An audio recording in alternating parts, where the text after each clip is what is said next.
Hey guys, I'm Phoenix here, and let's talk about Denuvo and Sonic Mania, shall we? You see, what Sega accidentally did was they released Sonic Mania, they did a pre-order of Sonic Mania, they added a pre-order bonus of another game inside the pre-orderness of Sonic Mania. They forgot to tell anybody that it had Denuvo installed. As a result, people are a little bit annoyed. And I understand their annoyance about that, about not being told that Denuvo was installed. As a result of packaging another game in with the pre-order on Steam, it's invalidated automatic refunds. This is not linked to the 2 weeks to our system. This is something else that's in the refunds policy. Basically, anything that's sort of added in as a pre-order bonus. Or like gift cards, money, transaction type things.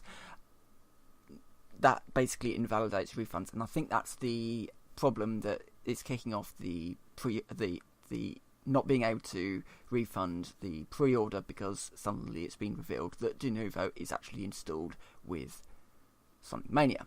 Now, as a person who's worked within the games industry in the past and has looked at how the games industry is sort of evolving, I don't actually see a problem with Denuvo itself. Denuvo is a very reasonable system, actually, for a problem that's really, really complicated. You can either basically take a chance with not having any DRM at all, and if your game is popular enough, you might be able to get away with having reasonably low piracy rates, such as The Witcher. I think The Witcher has been very, very lucky in this. Sins of the Solar Empire took a slightly different approach to lower their piracy rates with no DRM by not releasing the game in China. And it worked. By not releasing the game in China, you reduced the amount of access that certain people had to the game. As a result, they had low piracy rates. But then again, you look at the other side of the coin. Nerdcubed has this game called I can't remember the name of it. Systems Nominal. And he mentioned once that even though the game is free for people to download from his website, people still uploaded it to piracy websites. Why? It's free to download.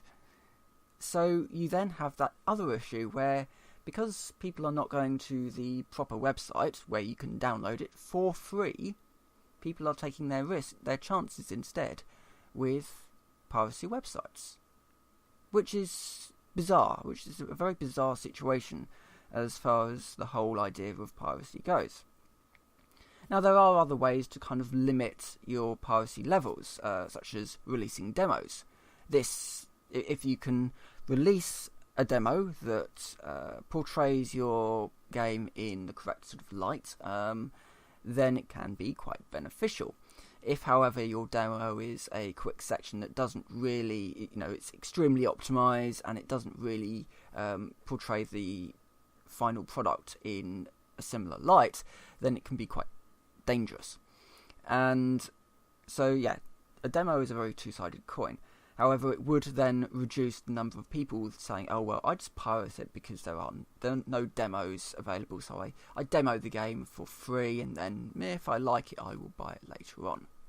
It's an argument that people have, and it's an argument that I can understand in a certain way if people are actually pirating the game in order to demo it. As a result, I do believe that games should have demos. It's kind of, reasonably accurate. However, you aren't going to remove piracy altogether, and as a result, some people are going to want more extreme methods in order to restrict piracy. Certainly, the big developers want a way of restricting piracy without, making it too obvious. They don't necessarily want always online systems, because that's stuff that they're going to have to maintain themselves. Ultimately, they want a system like Denuvo that can kind of delay piracy for as long as possible, but ultimately it's going to fail eventually, in which case it's pretty much throwaway. You put Denuvo on top for a little while, you wait until it's completely ineffective, even if it's just a week. A week is a long time in the gaming industry.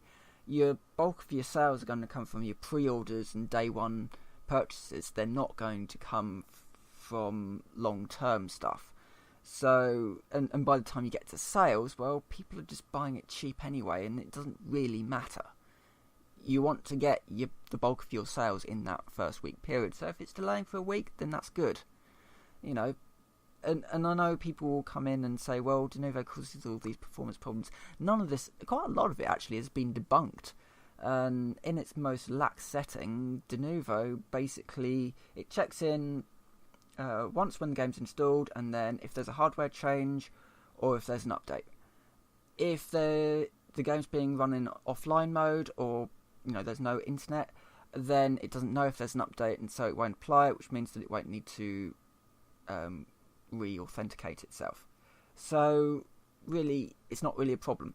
And I have done the test myself. I have loaded up Planet Coaster, played it a bit, removed the internet access, and the game has just run on fine.